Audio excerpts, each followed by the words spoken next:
Good morning, everyone. My name is Mohammed Samir. I'll be with you today in a video presentation regarding the Roman Republic. And I will be explaining with you in every slide. You will find a video in the corner of the slide explaining what is there. All right, so let's get started.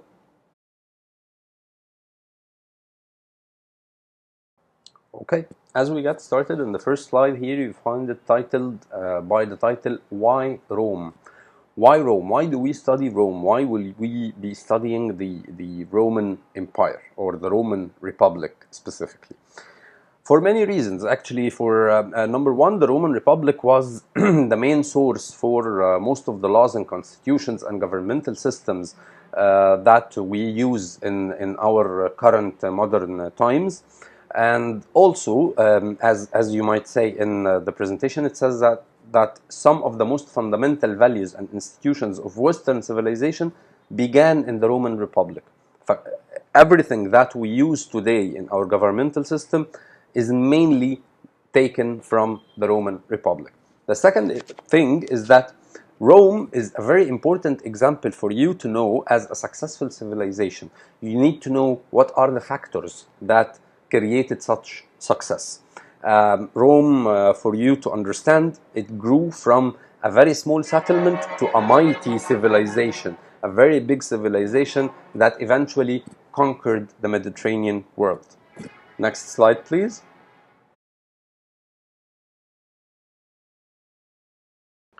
All right, we start with the origins of Rome. The origins of Rome. If you saw the previous slide, you will find a photo of two babies eating or being fed by a she-wolf. Those two babies are the real or the true founders of Rome. The true founders of Rome founded Rome in 753 BC. They were called Romulus and Remus. Romulus and Remus are the twin sons of god Mars and a Latin princess. They are or they were actually abandoned by their parents, so they grew up under the care of that she-wolf you were seeing in the picture. Rome, as chosen, has a very strategic location by the Mediterranean Sea. It has also a very fertile soil, and it was built on 7 rolling hills at a curve on the Tiber River. The Tiber River is a river near the center of the Italian peninsula, and the Tiber River is the 3rd largest river in Italy. Next slide, please. And here we start talking about the first Romans, as we previously talked about the origins of Rome, and now we start talking about the first Romans. Who are the Romans? The earliest settlers or the earliest people that arrived Rome, they arrived in the prehistoric times from about 1000 BC to 500 BC. They were 3 groups: the Latins, the Greeks, and a group called the Etruscans. The Latins built the original settlement of Rome. This is for the first group. The second group, the Greeks established or built the commercial and prosperous colonies along the southern Italy and Sicily. So the Latins built the original settlement of Rome, and the Greeks developed in the south, nearby Sicily and southern Italy. Those Greek cities actually were the main connection of the Roman civilization, the main connection between the Roman civilization and the Greek civilization. As for the third group, the Etruscans were native to northern Italy. So we have Latins, Greeks to the south, and Etruscans to the north. They were native to northern Italy. They were skilled metal workers and engineers. They were very good at engineering. What was their influence in the development of Roman civilization? They boasted the system of writing. They established the system of writing, and this system of writing was used by the Romans. It was adopted by the Romans. They adopted the alphabet, the Roman alphabet. They also influenced Rome's architecture, especially in the use of arc, the arc. Okay, and next slide, please. Here we are talking about the early Republic of Rome, and as you can see here that the word Republic is underlined. If you click in the original PowerPoint presentation, if you click on the word Republic, you will get its meaning, and you will get some explanations from it. It has a link that you click and you get the meaning. Okay, the early form of the Roman Republic. The early form of the Roman Republic, it was kingdom in the beginning. They started in 600 BC by having their first king. He was an Etruscan. Etruscans are from the north. And the last king was called Tarquin the Proud. He was a tyrant, a harsh tyrant, who was driven from power around 509 BC. He was taken off power by 509 BC. What happened after that? The Romans decided that they don't want to be ruled by a king anymore. So they want more democratic, they need more democratic rule for their civilization, for their empire. They wanted more democratic rule. So, due to their rejection of being ruled by another king, the Romans established their republic. They started the republic. What is a republic? A republic is a form of government in which the power, the main power, rests with the citizens. It does not rest with the king. In the kingdom, you find that the power rests in the hands of the king. But in a republic, you will find that the power rests in the hands of the full citizens of the country. And moving on to next slide. And here we talk about the first struggle or the first clash between the Romans, people who struggled for power. As you can see in the slide, we have two different groups who struggled for power in the early Roman Republic. They were mainly two groups. The first group is called the patrician, and the second group is called the plebeians. The plebeians and the patricians kept struggling for power. Who are the patricians? Patricians are the nobles, the aristocrats, the high-ranked people in the society. Those people inherited their power and social status. They claimed that their ancestry gave them the authority to make laws for Rome. They believe that they have the power because they inherit the power from their ancestors. The other group, on the other hand, is called the plebeians. The group called the plebeians are the common people of Rome, the common farmers, the common artisans, and the common merchants. Those people were the majority of the population for sure. As we always know that the nobles or the aristocrat could be like 5% of the total population, and the rest lies in the class of the plebeians, as we have in Rome.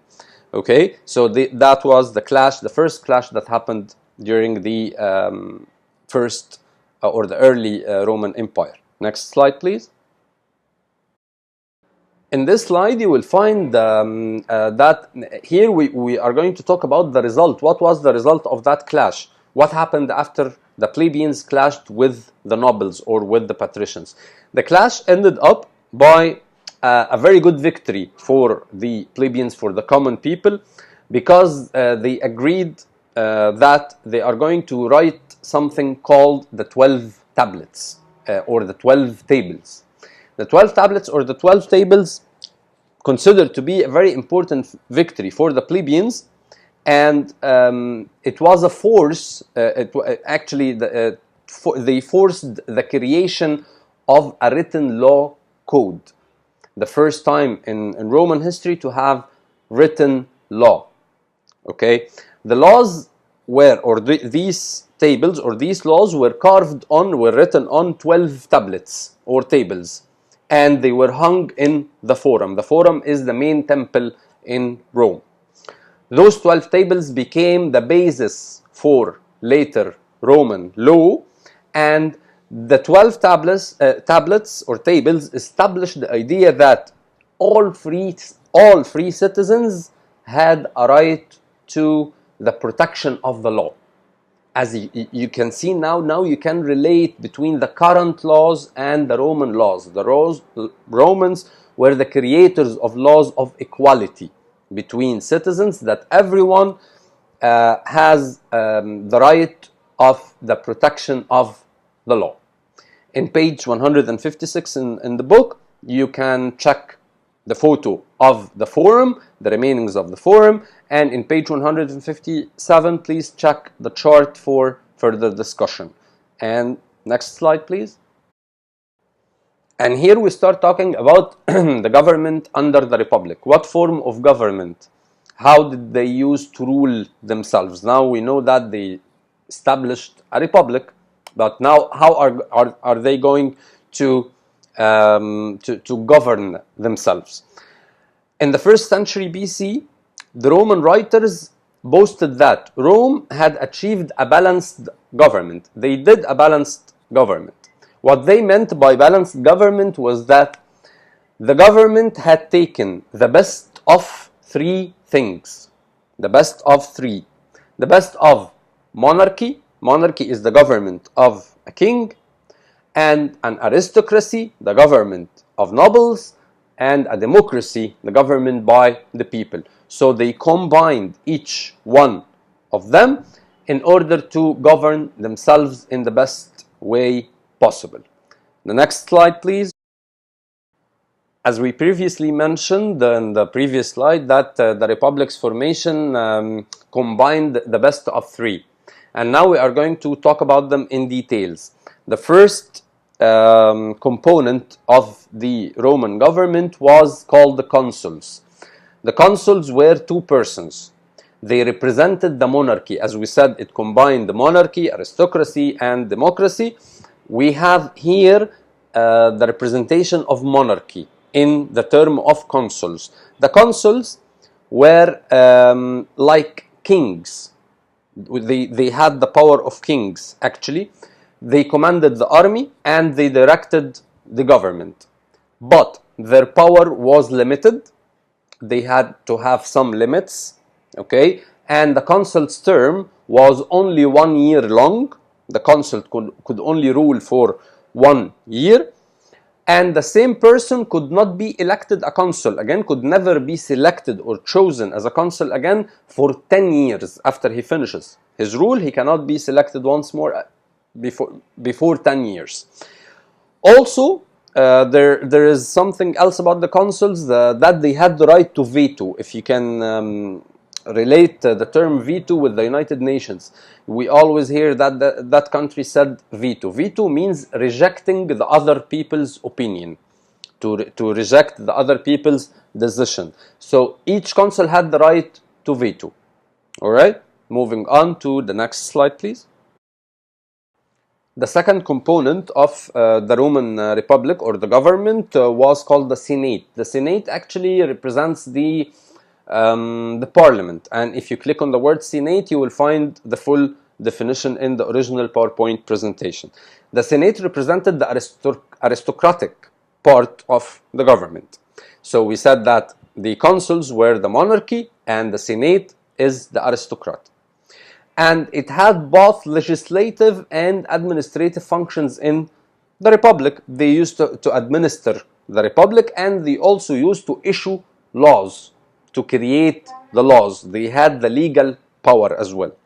It had 300 members that were chosen from the upper class of Roman society, but later the plebeians were allowed in the Senate. The plebeians, the common people for sure. The Senate also exercised a great influence over both foreign and domestic policy. They had an influence on foreign policy, dealing with other countries, and the domestic policy, running the empires or running the republic's affairs. The assemblies of the Senate represented the more democratic side of the government. It was very democratic, or the most democratic of the government. Next slide, please. Here we are going to talk about something exceptional a little bit. It's not exceptional, but it was not a fundamental component of the government. It is the dictator. And here, as you can see in the picture, you can see the picture of Julius Caesar, one of the emperors or dictators of Rome. What was the function of the dictator? The dictator, or when does the dictator appear in power? The The dictator could be appointed by the republic in times of crisis. During any time of crisis, the republic can appoint a dictator. The dictator had an absolute power, had full power to make laws, to issue laws, to command the army, to run things internally, domestically, foreign affairs. Everything was in the hands of the dictator, because he was supposed to be chosen only in the times of crisis. And a dictator's power lasted only for 6 months. He was chosen only for 6 months. After that, there is no dictator. The dictators were chosen by the consuls and then elected by the Senate. So, for example, the consuls are going to name 2 or 3 dictators, and the Senate must choose one of them. Okay? Next slide, please. Another very important component of the Roman Empire, or the Roman Republic, actually was the army. The army had a very important role, or played very important roles in the growth and expansion of the Roman Republic. All citizens who owned land, or the landowners, any landowner in Rome was supposed or required to serve in the army. This is number one. Number two, anyone who seeks or who is looking for a special position in the government must serve the army for 10 years. This is number two. Number three, the army formation, the formation of the army. The army actually, or the Roman soldiers, were organized into what we call legions. Legions are large military units, and you can click on the word legions in the original PowerPoint presentation to get further explanations. So the army was organized into many legions, and every legion, the Roman legion, was made up of around 5,000 heavy armed foot soldiers, around 500 soldiers. They were called infantry. And each group of soldiers on a horseback, like the cavalry, supported each legion. Then that means that the legion had like 5,000 infantry and some cavalry to support them as well. Moving on to the next. In the previous slide, you saw that Rome expanded its territories by conquest and trades. And number one, we're going to talk about, the first thing we're going to talk about is how were they as conquistadors, or how did they expand their power through conquers. The Roman power actually grew slowly, very slowly, but very steadily, in very confident steps, as the legions battled for control on the Italian peninsula. By the 4th century BC, the Romans dominated central Italy, and by 265 BC, they defeated the Etruscans to the north and the Greek to the south, and they almost controlled all Italy. And Rome, or the Romans as conquistadors, had different laws and treatment for different parts of its conquered territory. How is that?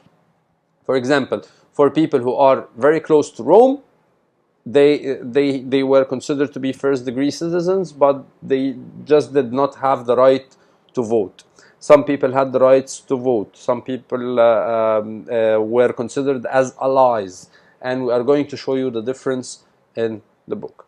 Next slide, please. The second thing about the Roman power spread, we said that first, number one, that they spread their power through conquers, and now we talk about their commercial network. They spread their power using trade, for sure.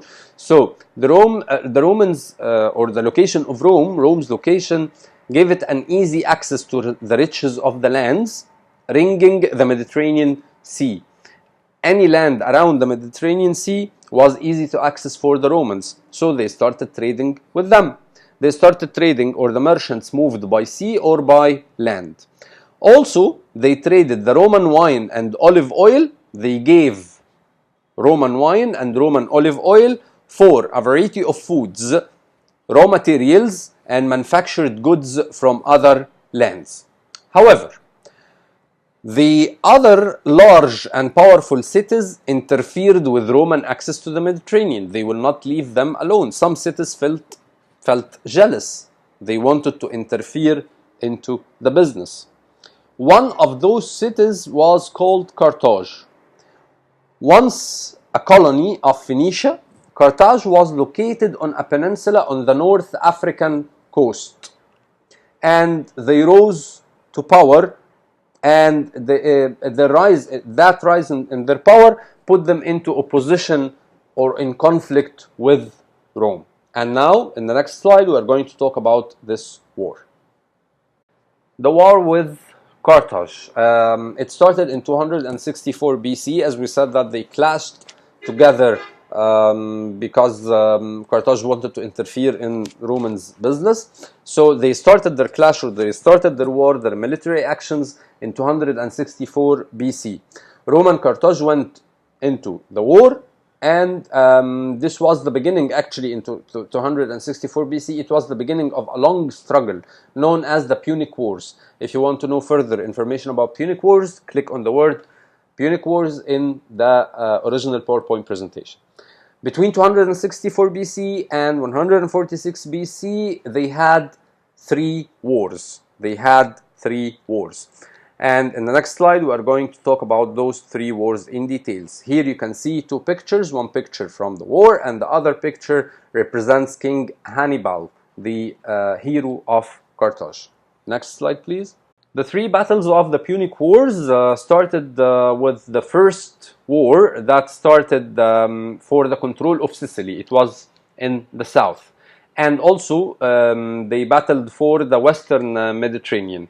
This war lasted for 23 years. It ended up in the defeat of Carthage. It started in 264 BC and ended by 241 BC. The Second Punic War began in 218 BC. It was started by the mastermind of this war. The mastermind of this war was a 29 years old King Hannibal. King Hannibal, the one we saw in the previous slide, was a brilliant military strategist. He actually took a different way. Instead of invading Rome, he tried to move around Rome. He tried to find another way for Rome.